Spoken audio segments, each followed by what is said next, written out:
Hi everybody, welcome back to the channel. So today I'm doing a second video testing the track function with the Mavic Mini. The reason I'm doing that is just because I've had a little bit more time to play around with the app, so I'm just going to give it another go and see if it's slightly better than last time. Right, so as you can see we're up in the air and that is me.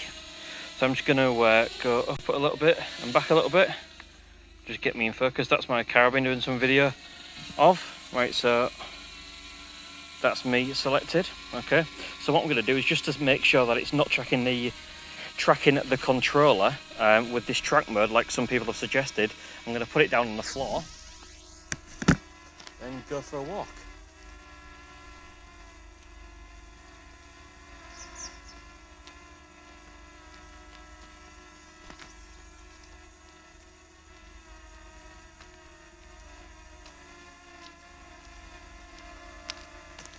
I know why I've done that.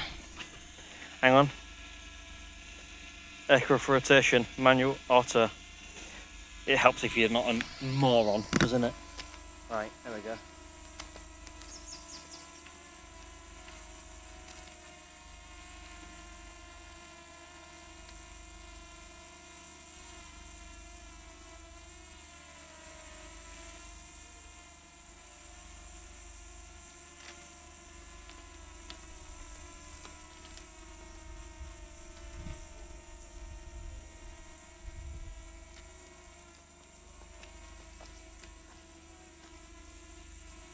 That's it.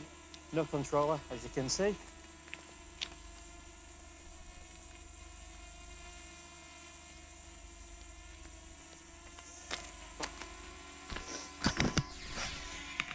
think that's done what it's supposed to do, don't you? I think so.